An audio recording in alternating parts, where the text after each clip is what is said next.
Hello প্রিয় বন্ধুরা, কেমন আছো? আশা করি সকলেই ভালো আছো। আবারও চলে আসলাম নতুন একটি গল্প নিয়ে। গল্পটি শেষ পর্যন্ত শুনলে তোমাদের দাঁড়িয়ে যাবে। ভার্সিটি লাইফের শুরু থেকে অনেক বছর ধরে গ্রামে যাওয়া হয়নি। এর মধ্যে পড়াশোনা শেষ করে 2-4টি চাকরি পাল্টেছি। কয়েক মাস আগে বিয়েও করে ফেলেছি। ছোটবেলা থেকেই মফস্বলের মাটির সোদা গন্ধ আমার প্রিয়। একসময় স্কুলের ছুটি শেষ হয়ে গেলেও মায়ের কাছে আরও 2-4 দিন থাকার বায়না ধরে কান্নাকাটি করতাম। শহুরে ঘিঞ্জি পরিবেশ, দূষিত আবহাওয়ায় একসময় দম বন্ধ হয়ে আসত।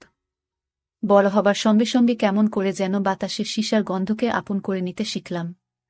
গ্রামে বাবার বসতভিটা বলে যে কিছু আছে তা ভুলেই যেতে বসেছিলাম। হঠাৎ ছোট চাচার চিঠি পেয়ে অতীতের সব স্মৃতি মনে পড়তে লাগল। আকবর চাচা আমার চেয়ে 2-3 বছরের বড়। অনার্স কমপ্লিট করে সদরের পৈতৃক ব্যবসা দেখভাল করছেন।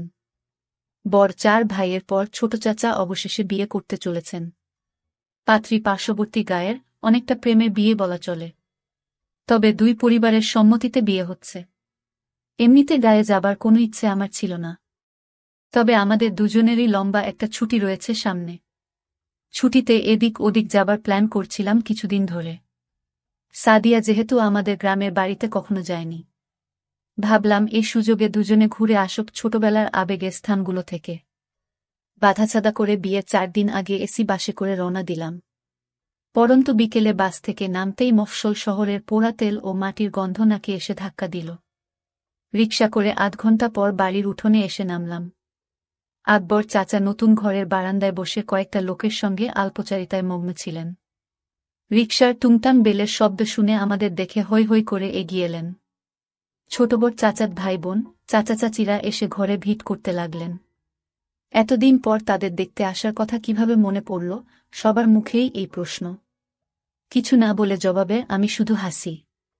সাদিয়া এমনিতেই বেশ ব্যক্তিত্বপূর্ণ মেয়ে, কিন্তু গ্রামে এত মানুষের ভিড়ে সে মাথায় বল করে ঘোমটা দিয়ে বসে আছে। হা হু করে চাচিদের প্রশ্নের সংক্ষিপ্ত জবাব দেওয়ার চেষ্টা করছে। ছোট ছোট ছেলেমেয়েরা হা করে সুন্দরী বউয়ের দিকে চেয়ে আছে দেখে আমার খুব হাসি পেল।